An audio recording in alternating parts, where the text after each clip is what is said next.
வேதமே வெளிச்சம், என் பாதிக்கு அது தீபம். வேதமே வெளிச்சம், என் பாதிக்கு அது தீபம். அது காட்டும் பாதையில் நித்தமும் நடந்திடுவேன். அது என்னை மகிமையில் சேர்த்திடும்.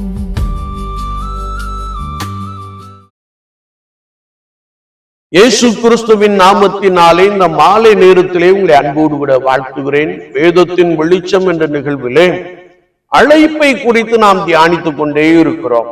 இன்றைக்கும் 2 நாளாகமத்தின் புஸ்தகம் 10ஆம் அதிகாரம் 1 முதல் 14 வசனங்களை நாம் வாசிக்கின்ற பொழுது, முதியோரின் ஆலோசனையை கேட்க அழைப்பு.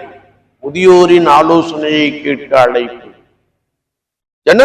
ஜனங்கள் ராஜாவாகிய ரெகோபோமை பார்த்து, உங்கள் தகப்பன் எங்கள் மீது மிக கடினமான வேலையை சுமத்தினார், மிக பாரமான சுமக்க முடியாத பாரமான நுகத்தை எங்கள் மீது வைத்தார். எனவே இதை நீர் லகுவாக்கும் என்று முதியவர்கள் ரெகோபெயாம் ராஜாவினிடத்திலே கேட்கின்ற ஒரு காரியத்தை நாம் இங்கே வாசிக்க முடியும். இந்த ரெகோபெயாம் முதியோர்களை அழைத்தான், அவர்களுடைய ஆலோசனைகளை கேட்டான். அவர்களும் அதே காரியத்தை சொன்னபடியினாலே அவன் மீண்டும் வாலிபர்களை அழைத்தான். வாலிபர்கள் ஆலோசனை கொடுத்த பொழுது, நீர் இன்னும் இவர்கள் வேலையை கடினமாக்கும், உடைய நுகத்தை இன்னும் பாரமாக்கும் என்று சொன்ன மாத்திரத்திலே, ஒருவேளை தேள்களுக்கு ஒப்பான ஒரு நுகத்தை அவர்கள் மீது வைத்தான். அதிக கடினமான பாரத்தை, அதிக கடினமான வேலையை சுமத்தினான். எனவே ஜனங்கள் கலகம் செய்து தாவீதின் வம்சத்தை விட்டு பிரிந்து போனார்கள் என்பதை நாம் இந்த பகுதியிலே வாசிக்க முடியும். நுகம் என்று சொல்லுகின்ற பொழுது, ஒருவேளை இந்த காலகட்டத்திலே அரசாங்கத்திலே விதிக்கப்படுகிற வரியை நாம் எடுத்துக்கொள்ளலாம். நம்முடைய தேசத்தை நாம் எடுத்துக்கொள்ளுகின்ற பொழுது, வாட் வரி, ஜிஎஸ்டி வரி, அந்த வரி, இந்த வரி என்று சொல்லி சம்பாத்தியங்களிலே பாதியை பிடுங்கிக் கொள்ளுகிற அரசை நாம் பார்க்கிறோம். ஆனால் ஜனங்கள் ஏதோ மிகுந்த அமைதியாயிருப்பதை நாம் நம்முடைய தேசத்திலே பார்த்து கொண்டே இருக்கிறோம். ஆனால் இவை ஜனங்களுக்கு பாரமானவைகள், இவைகள் விளக்கப்பட வேண்டும் என்று வசனம் மிக தெளிவாக கற்றுக் கொடுக்கிறது.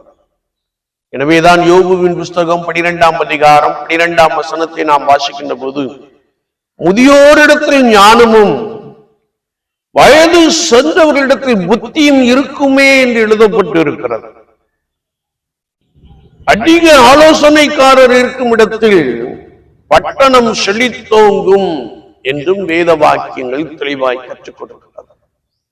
என்னை கேட்டுக்கொண்டிருக்கிற என் அன்பு சகோதரனே, சகோதரியே, சுவாச வாழ்க்கையிலே நம்மை ஆளுகிறவர்கள் நம்மீது கடினமான பாரத்தை சுமத்தாதபடிக்கு முதியோர்களின் ஆலோசனையை கேட்டு நடக்க ஆண்டவர் அழைக்கிறார். ஒரு காரியம் மாற்றம் உருவாக்கப்படும் முன்னே அது ஆலோசிக்கப்பட வேண்டும் என்பதை குறித்து வேத வசனங்கள் மிக தெளிவாக கற்றுக் கொடுக்கிறது.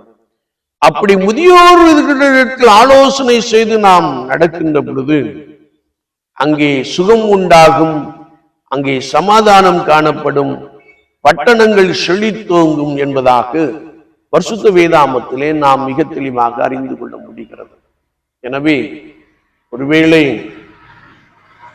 நாம் சில முக்கியமான முடிவுகளை எடுக்கின்ற பொழுது முதியோர்களிடத்திலே ஆலோசனைகளை பெற்று அவைகளின் படி நாம் நடக்கின்ற பொழுது ஆண்டவர் தேசத்திலே ஆசீர்வாதத்தையும் சமாதானத்தையும் மகிழ்ச்சியையும் நிறைவாய் வைத்திருக்கிறார்.